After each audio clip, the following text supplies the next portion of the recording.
Whenever we find a comfortable situation, there's always the temptation and the risk of getting stuck there. Life can be kind of uncomfortable sometimes, so when we finally feel settled and back at home, it's really easy to want to stay. But the push into discomfort and the exploration of new things is what makes life satisfying. Without contrast, comfort actually becomes stifling.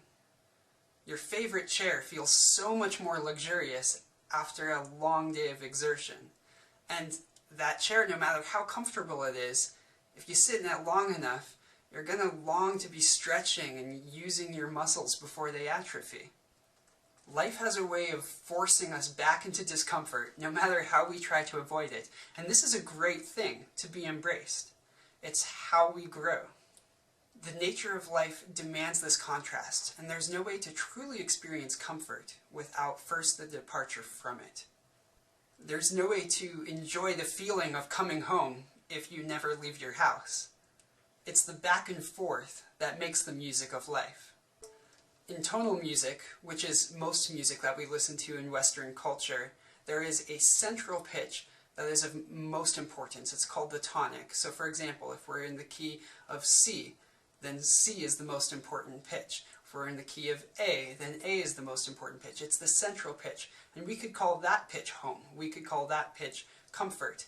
And in music, we don't really feel resolution until we end up back on that pitch. And it feels nice, it feels settled to be on this pitch. But if we're only hearing this pitch for hours on end, that's not going to be very exciting. It's going to be a little bit tiresome. Let's have an example in the key of A.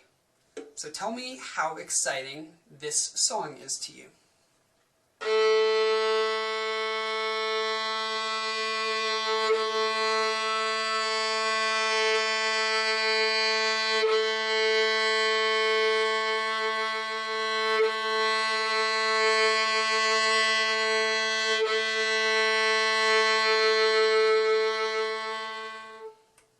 Just imagine this going on for hours at a time.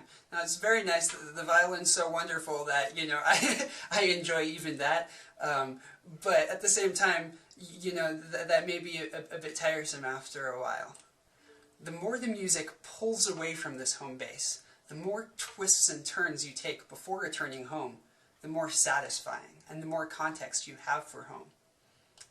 Let's take this as a contrast. Still in the key of A.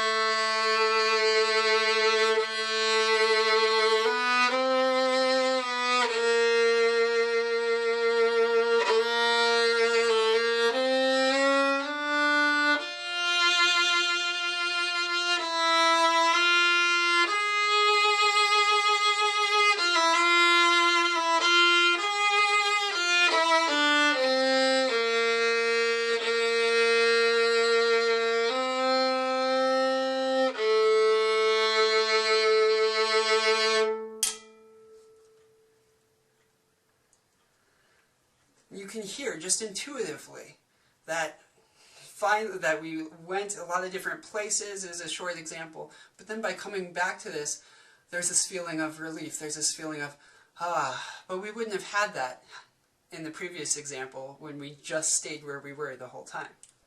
We also experience this principle very clearly within our own bodies when we do a practice such as asana-based yoga or yoga within poses, what we typically just refer to as yoga.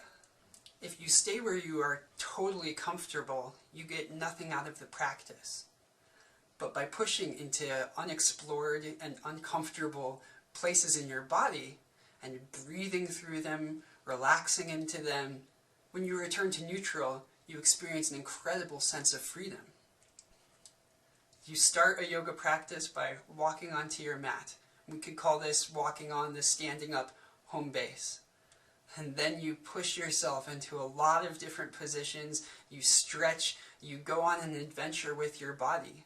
And by the end of the practice, when you stand back up and walk back off your mat, home feels completely different. You're filled with a totally new sense of freedom and aliveness. So these are just a few examples of the universal principle that we must leave home, we must leave comfort in order to appreciate it. We can see this universal concept in so many aspects of life, so I encourage you to comment on other ways that you see this principle at work in the things that you do through your life. So my question to you is, in what ways do you cling to comfort? And in what aspects of your life do you wish to become more adventurous? Thank you for your time, and I hope to see you again soon.